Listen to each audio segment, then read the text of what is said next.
Good afternoon from historic Haworth. It's a nice sunny day as I look out of my window there. Must warn you, I'm very close to the station at Haworth, so we might hear a few steam trains tooting, which might, like I said, distract you. But yeah, you're prepared for it now, aren't you? Anyway, welcome to my first official tea blog. I don't think we've got a title for it yet, so if anyone can think of a title, that'd be rather good. So hi, I'm John. I'm John. I live in Haworth, as I've said, and I'm going to talk about tea. Now, I'm just going to tell you a little bit about what to expect.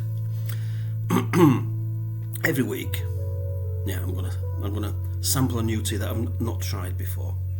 Not this week. I've tried the one that I've been drinking it quite a lot, actually, the one we're using this week. But every week I'm gonna try a new tea, taste a new tea, and then drink it for the next week, and then on the following Saturday, talk about if I felt any effects from the particular tea that we're been drinking that week. I'm going to give you advance warning what it is, so if you want to join in, you can actually purchase yourself a little bit of that tea and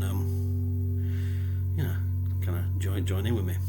But yeah, primarily we're going to be talking about herbal teas as well. Black tea is good. Yeah, black tea is quite an enjoyable drink, and there are some health enhancing properties. And full of antioxidants, as we all know. Oolong, Lapsang Souchong, stuff like that. We're going to get into we're going to be sampling those. Also, occasionally my friend Kane will be joining us. He likes coffee, you see. Yeah, so he'll be joining us, and when Kane's here, you'll know we're discussing coffee or sampling coffee. Yeah, which is an interesting thing. But that's basically all you need to know. So, what I'm going to do, I'm going to tell you a little bit about the tea I'm drinking today, what its benefits are. So, the tea I'm drinking today is called Hyssop, and that's spelled HYSSOP. And it's a really good respiratory system cleaner, good for asthma, breathing difficulties, and also rheumatism. And the reason I chose it today is because it's got no known toxicity, so you can drink as much as you like and it won't do you any harm. Just good. And like I said, I've been drinking it every day for quite some time now, and I have found that it does work like in a more gentle way, like those cough mixtures you buy over the counter in the chemists that make you cough up all the stuff. But it's like it feels like it's going deeper somehow. It's working deeper. It's a lot more slower and gentle, but it's working deeper. And every day I feel more air going in it. As I breathe in and breathe out, I feel more air. There's more space somehow.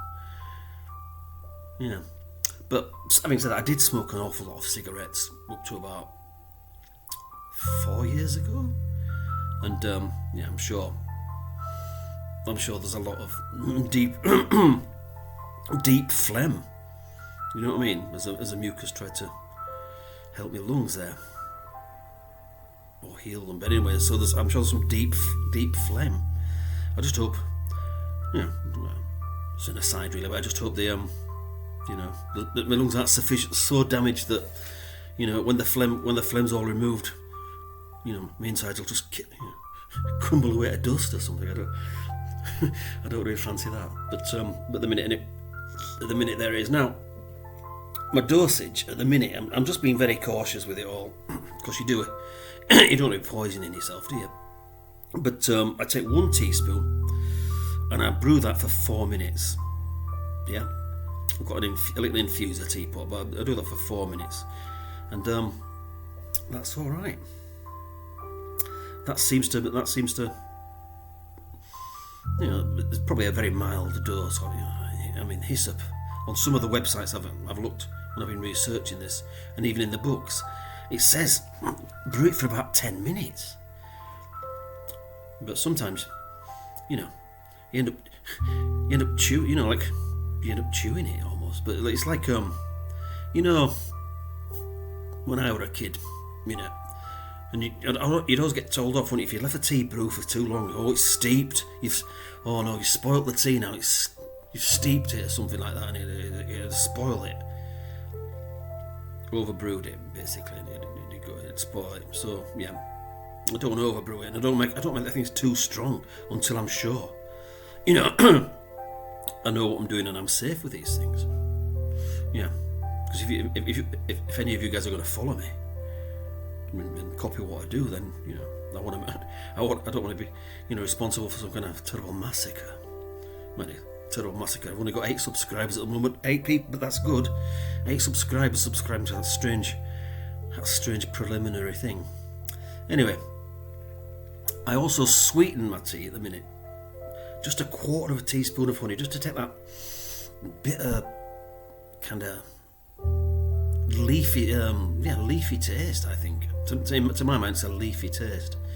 And here's the thing about, if you can get honey that's as close to where you are, as local to where you are as possible. And this never occurred to me, but honey. Yeah, honey can actually. Honey's quite a powerful healing thing in itself. And I had a friend called Rob when I was at uni, nice guy from Leicester, and he had terrible hay fever, and I think in modern parlance is allergies. He had terrible hay fever and allergies and stuff like that, and and his mum used to send him this honey from Leicester, local Leicester honey, and it stopped him having the terrible hay fever and allergies. Yeah. Name Rob. So just a quarter of a teaspoon I put in. And like I said, try and make it as local as possible. Because, want to support the local economy. The small guys who are, looking after the bees. Yeah. Yeah. And also, just to protect against allergies.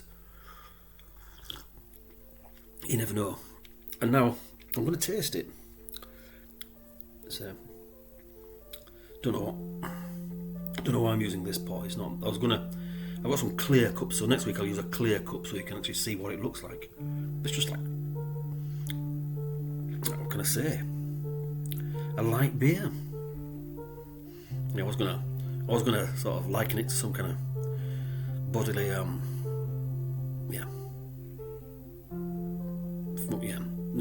bodily well, you know what I mean. Yeah, kind of bodily waste disposal function product. Yeah, I don't want to be rude. There's kids watching this, so I don't want to be. Well, there's kids. How presumptuous? I don't know. Anyway, I'm gonna have a. Yeah, it's not unpleasant.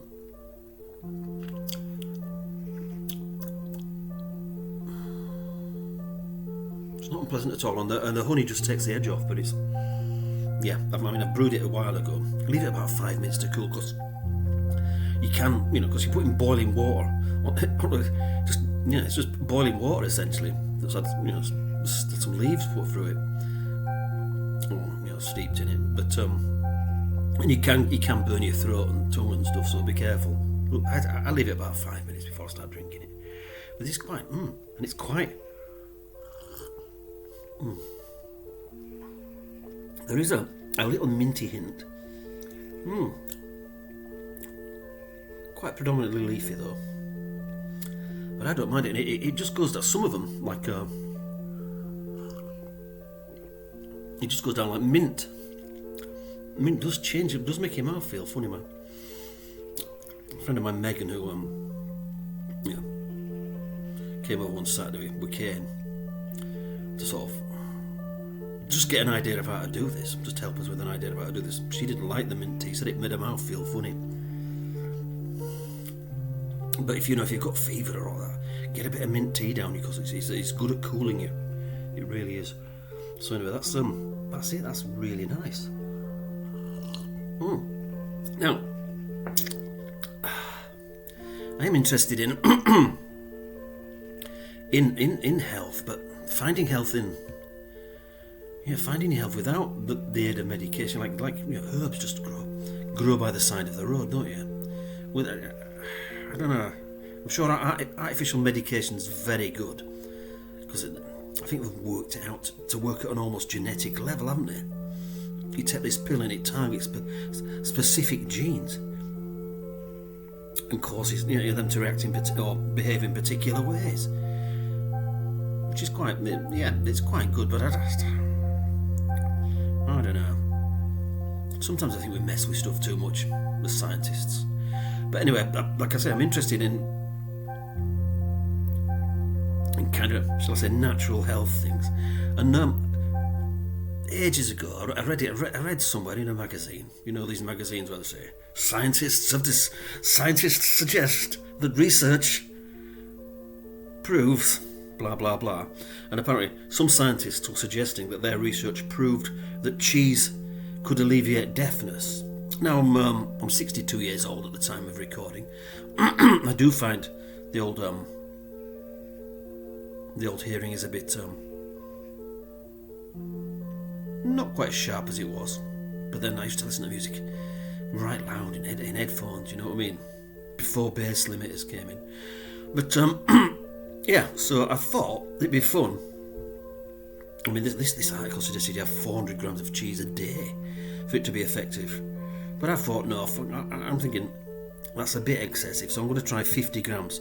So I got myself some cheese. I went on eBay to look. I thought I'd get a decent quantity of cheese, and I came across well,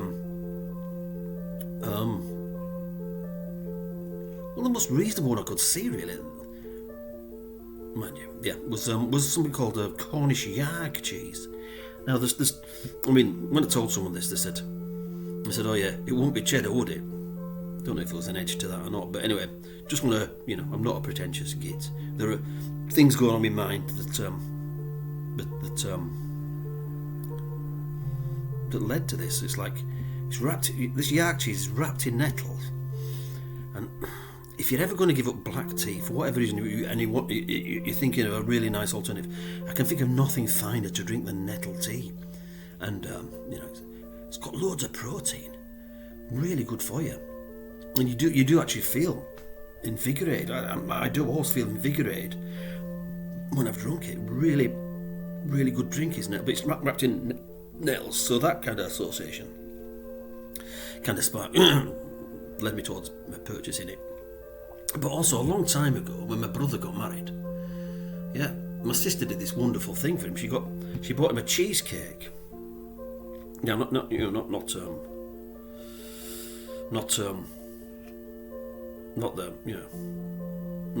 the thing you'd buy in the supermarket, but an actual cake made of cheese. It was like these big wheels of cheese, like 4 wheels of cheese, like tiered up.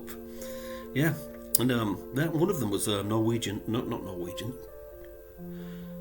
Yeah, Norwegian. You see, it's Norwegian Jarlsberg, isn't it? And Cornish Yag, so some kind of similarity in my head going on there. But yeah, one of the wheels was Cornish Yag wrapped in nettles, and I rather liked it. And like I say, when I saw it at a reasonable price, buying this cheese on eBay, can you believe that? You can buy cheese on eBay. It sounds mental, but it came all packed up. So I've had about 200 grams so far since it arrived on Wednesday, and I can't say I've noticed any real difference, but I'm going to keep you posted on that one. See if over the weeks I'm going to give it I think I'm going to give it till next year. Do you know what I mean? Give it about a year. See if and try different types of cheese. Some cheese, it might be that some cheeses are more effective at alleviating deafness than others. But anyway, I just thought I'd try that. But anyway, at the minute it's hyssop tea I'm drinking, and it's rather nice. And it has, like I say, really done me well. Really done me good. Now, on to next week's tea. Next week's tea is this one. It's plantain leaf tea. Now, not the big banana thing, but an actual plant that grows close to the ground in North America. So, if anyone's wants to join me on this journey, feel free to buy yourself a small amount of plantain tea, and we can try it together. And that's it, really. So it's plantain next week, Please join me if you want. Right, I'm not going to say anything about it. You know, if you like it, subscribe. If you don't, fair enough, innit? It's just a bloke essentially talking about tea. So, thank you for listening, and I'll see you next week. Cheers.